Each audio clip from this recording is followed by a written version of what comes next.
In the time of Alexander the Great, but especially in the time of the Maccabees, it was a period when the whole world changed. Why? Because finally Judaism was able to make itself heard in the West. Today, in our generation, we are experiencing that phenomenon, but multiplied by 1,000, or in Hebrew, as we say, PLF. Why? Because now we are living in a digital age in this generation. Judaism is spreading throughout the entire world, and there are many channels where you can learn about all the treasures Judaism has to offer. And one of those is actually a podcast. That is a series of outreach programs called PLF.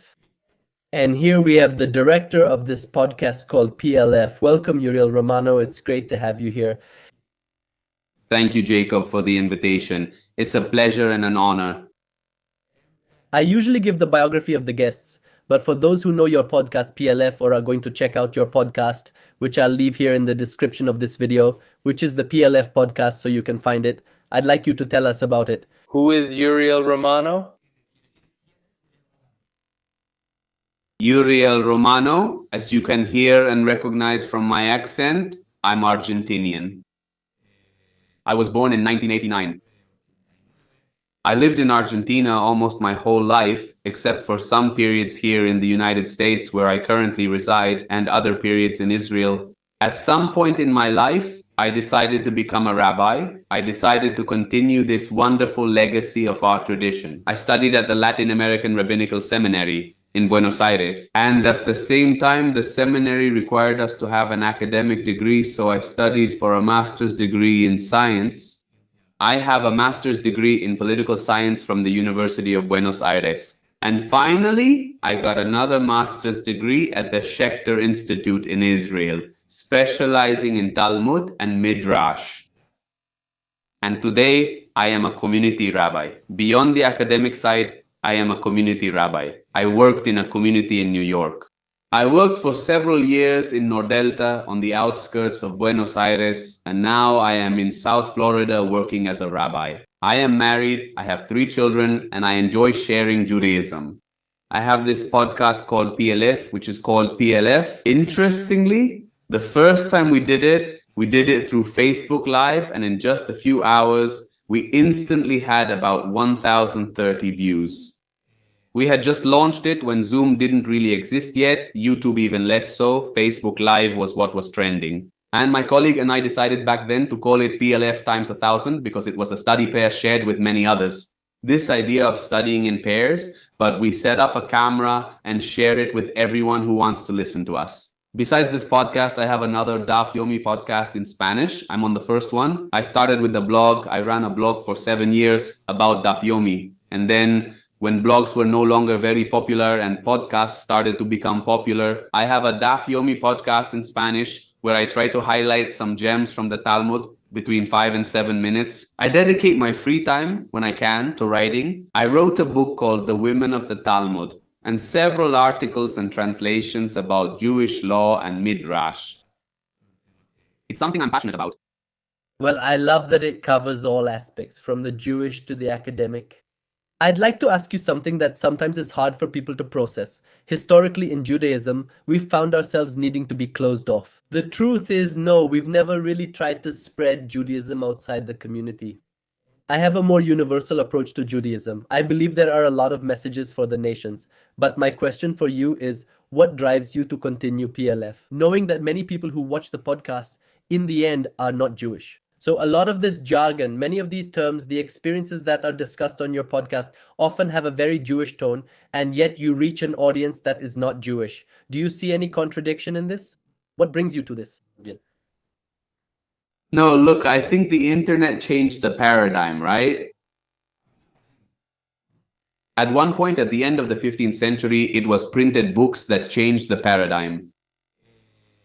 And then the internet and the leap brought by the internet was exponential, in which most Jewish content sites and podcasts as well. I think that many of us who do it at first do it to expand that Jewish audience. So it doesn't just remain with a study partner or with the 10 people I can have in a class, but gets shared. The same goes for the experience of Javad or Aish HaTorah, who never thought that at first their websites would multiply and reach many more Gentiles than Jews. The target audience was the Jewish public, so these podcasts, like the internet, can't be controlled. You can't control who your audience is and who isn't, who sees it and who doesn't. We also started to see this phenomenon of many non-Jews who feel a passion, a curiosity for Jewish things, and it opens a door for them.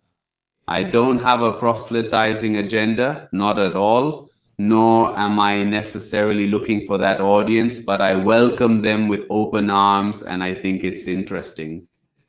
And it has to be a paradigm shift that will take us a few generations, a few years to try to think of a Judaism for the world, a Judaism for the world. Where is the Jew, or where are the boundaries between Jews without suffocating and the Jewish message for the world? Also, what happened with the Kabbalah in the 50s and 60s, how it became popular in certain places, also for studies.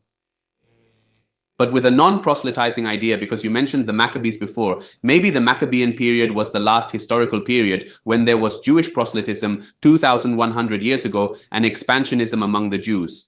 But because of historical reasons, we closed ourselves off. We also closed ourselves off because we were a minority, a persecuted minority, a minority. But Israel changed that paradigm. The internet changed that paradigm, and the way Gentiles look at Jews also changed. There are anti-Semites and they spread like a virus. But there is also curiosity. What about these people with this tradition and these ideas?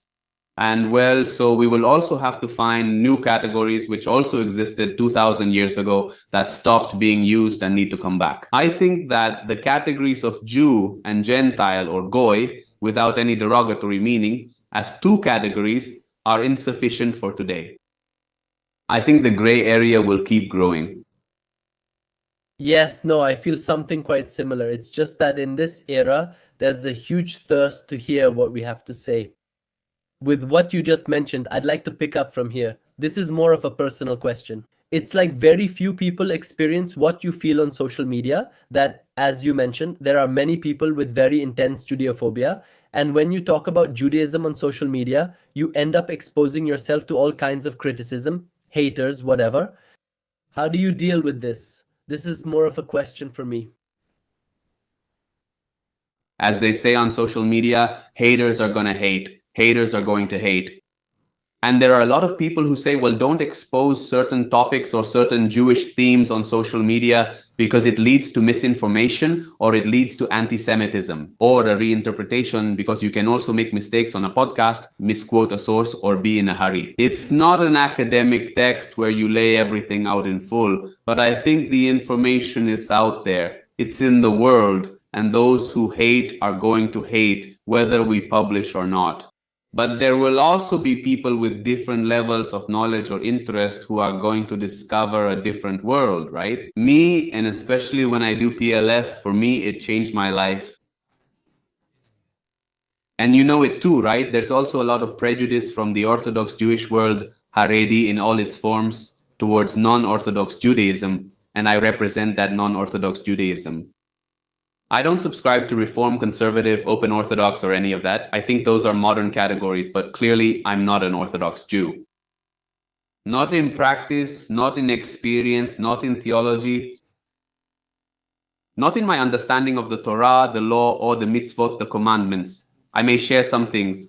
How to keep quiet? Yes. Do I observe Shabbat? I do, but not the same way as you. But I have discovered a lot of Orthodox people who have questions or doubts or perspectives that they don't feel completely comfortable asking about in their circles. And people who come to PLF and later find out my phone number or my email, and I've started conversations and friendships with them. The same applies to the non-Jewish world. There are also fanatics among Gentiles. I want to make that clear. Some people come to Judaism from a fully Christian background. Yes, but there are others who have a genuine interest, either because they claim to trace their ancestry back to Anusim or crypto Jews, or out of interest in something they heard in one of their churches, or for academic reasons as well. So there's a place where everyone arrives and the message is there for everyone, and each person will take it through their own lens. And at one point, it made me feel bad, you know? The criticism, the insults from all sides. from the Orthodox Jew who would say to me, "You're too liberal, this Jew is too liberal, you're too closed-minded." Even the fundamentalist Christian who didn't like it, or the anti-Semite who would say something to me about the Talmud. And that's when I take it with humor. And I always say it, the fundamentalist hates humor and irony.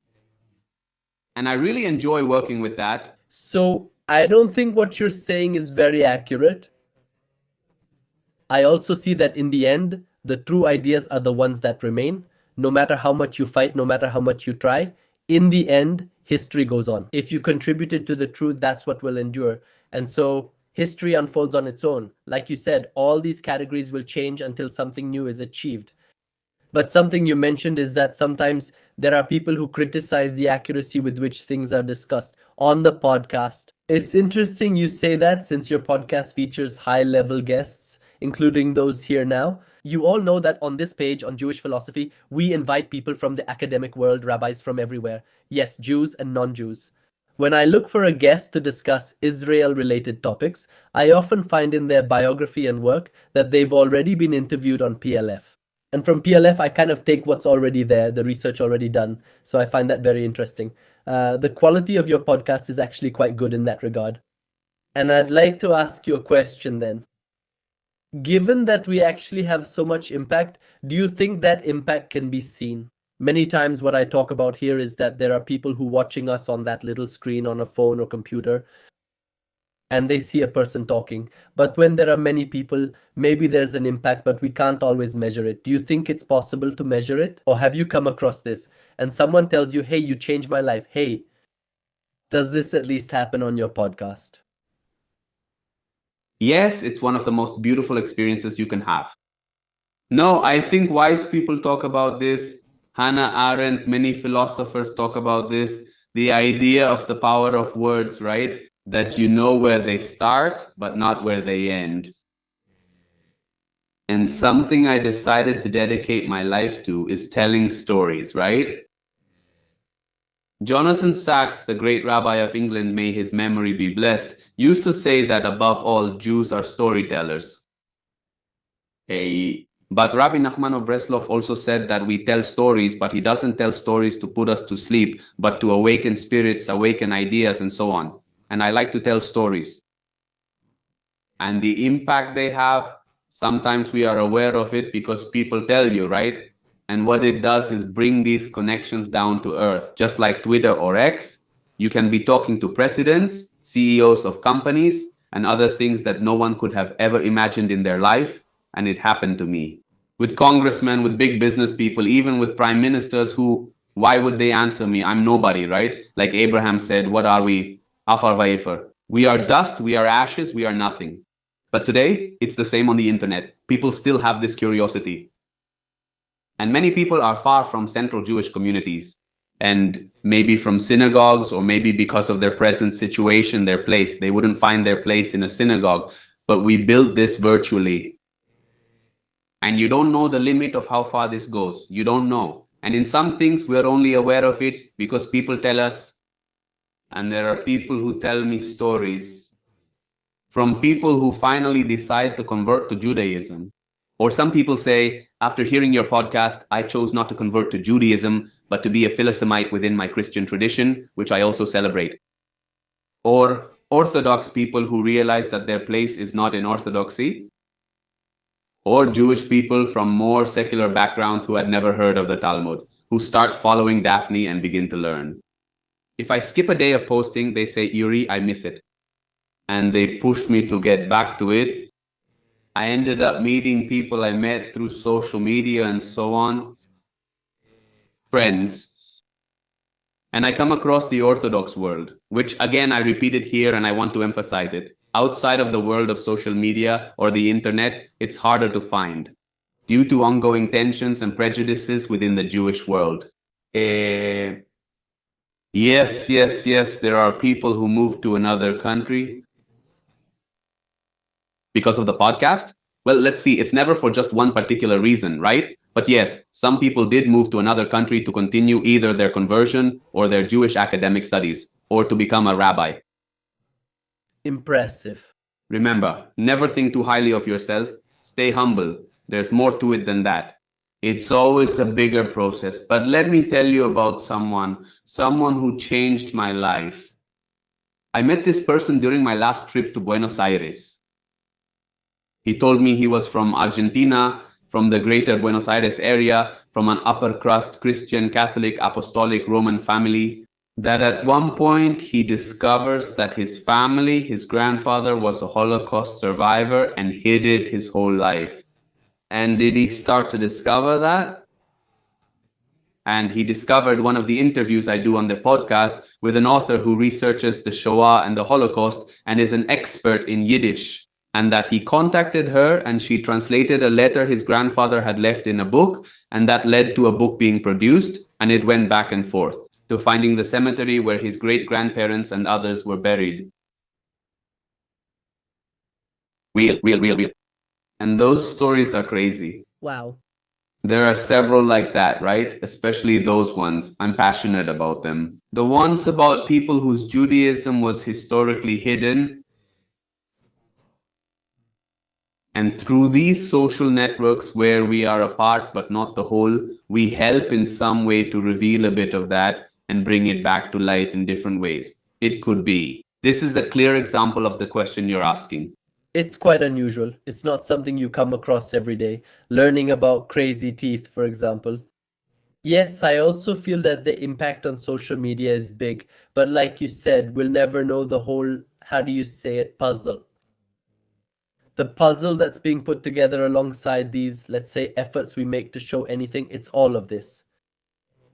To start wrapping up, and I repeat to everyone, on the PLF page, as you've heard, you can listen to topics ranging from the Holocaust to medieval Jewish philosophy, and even Jewish education for youth, on many, many topics. That's why I think it's very comprehensive. That's why I repeat that you can find it in the video description. And to wrap up, do you have any message for the audience? And again, the audience watching us here comes from many backgrounds, many cultures. That's why I mentioned the clash between the West and Israel during Alexander the Great's time. Today, we experience that 1,000 times more through this screen. Is there anything you would like to say in closing to the people? It's always hard for a rabbi to wrap up. I prefer opening things up, literally. And I think these podcasts are for opening up ideas. I like breaking down prejudices.